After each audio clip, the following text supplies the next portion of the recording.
Hi guys, and welcome back to the channel. Today we are featuring this rather handsome limited edition watch from Ball. This is their Engineer Master 2 Diver Chronometer. Now, as I say, this is a limited edition watch and it's limited, I believe, to 1,000 pieces. There are other colour variations of this one. I think there's like a brown, green, black and blue. So you get the idea. There are a few different variations, but I think the blue just looks absolutely superb. I really do like this. When you think Ball is an old company, originally hailing from America, they were one of the companies which won the railway contract after there was a collision between two trains, and so this was one of the companies which were assigned with making accurate timepieces.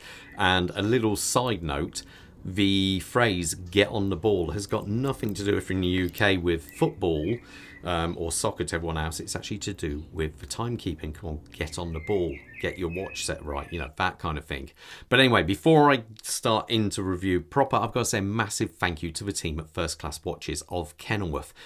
They have been so good to me, been really super friendly, really nice people. Strongly recommend visiting their shop if you're in the Kenilworth area. If you're a bit further afield, well, don't worry, I'll leave a link in the description below and at the bottom of the screen now. All I ask is, if you do buy anything from there, please mention the channel. So anyway, let's talk sizes. We're talking 42mm. Now, contrary to what Balls say 13.5mm, I'm actually measuring 13.8mm, and if you include the Cyclops, 15mm. The lug to lug is 15mm, and the bracelet size on this one is 21mm. Now, the dial. The dial, I think, is just incredible. It looks really, really good. Excuse me, I do like the sunburst effect. Sorry, my autofocus isn't focusing. I do love the sunburst effect on the actual dial proper there. But then I also like this on their inner bezel here. It's like a compressor style case, really. I love this kind of domed. It looks like it's been either heavily lacquered or there's an overlay on it. I'm not quite sure, but I think it looks absolutely really incredible. I think it really does look a great looking dial. I really like the way the hands capture the light. There's a nice bit of polishing on those hands, and overall I just think it's been so well executed. I even like the way they've just gone with that very subtle tip of orange there to match the orange chronometer down there. It's just been done really well. Now obviously the hands and dial, in fact, and bezel feature what Ball is really known for, the use of tritium tubes. Now, if you've got a normal watch like the one in the background there, that Larco, that has supernova for luminescence on the hands and dial. Now, what that does is absorb UV light and then slowly emit it back. Now, obviously, that only lasts for so long. These, being that they do have tritium in there, are constantly glowing. Even now in this daylight, they're constantly glowing. If they were at the bottom of the ocean, they would still be glowing for another 15-20 years almost. So that's the beauty of this. It doesn't need UV light to glow. And to be fair, the loom is a really nice looking loom on this. I think it looks really good. Also, when you got on the second hand here, the use of the RR, the railroad, on there, I think it is just a really nice kind of a nice touch. They kind of, you know, it's one of these. They obviously won it back in the day and they're proud to talk about it now, a bit like, you know, other companies and all, like Omega with the moon watch. This is something they always will mention on their watches. This kind of nice. Now we do have a date window here with the Cyclops on there. Love it or hate it, it does a good job of magnifying that, because without it, it is obviously a lot smaller. Now, being this does have a inner rotating bezel, the way to operate this is with this crown here. So first things first, sapphire crystal, as you can see on there with the Cyclops, AR fitted. Now to operate this, you turn this crown. Now the crown itself does nothing if you just turn it like that. You have to apply pressure, as you can see there, to actually get it to move. So if I apply pressure, there you go, and it will turn. Now being that this does have this mechanism, you can also turn it the other way, because obviously there's no way of accidentally, turning it any other way. It's a little bit fiddly to do, but it works absolutely spot on, so no problem at all. The actual body of the watch is a big old chunk of steel, very well polished. You do have a nice little bit of a curve going down there on this side, as you can see. Sorry for my fingerprints all over it. I think overall it's a nice looking case. They could have maybe put I don't know, they've got a decent amount of curve on there, really. Does look a little bit chunky because it is just really a big hunk. But overall, it feels very satisfying in its weight, really.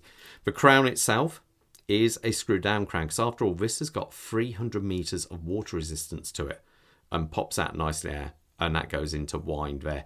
Very, very nice wind on this, which we'll talk about in a second. So overall, case lovely, really, really good. On the back, we do have a full kind of stamped back on this. Now, underneath there is what they call the RR1101C. The C is actually a designation for chronometer.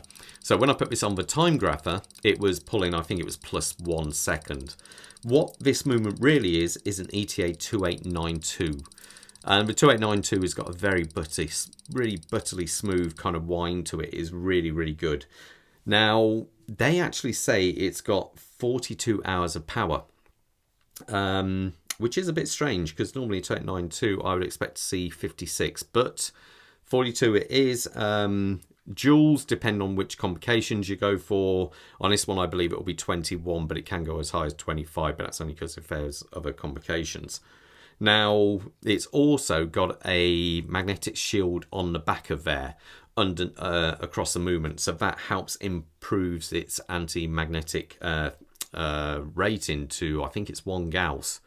So it's 1000 Gauss, so it's actually, it can take a lot of magnetic fields. So when you think there are lots of magnetic fields around you all the time with your mobile phone, right, speakers, computer, laptops, all that kind of thing, so it all helps. It does also go on about its anti-shock resistancy, saying it can take 5G. Now, I'm not sure how they do that, because I know they don't alter the movement in any way. I can only presume they mount it in a soft rubber cushion like they do on Bremont watches. Would be intriguing if anyone's ever stripped one of these down, just to let me know about that. But overall, I think it's a great looking watch. Let me put it on my wrist and get an idea how it looks.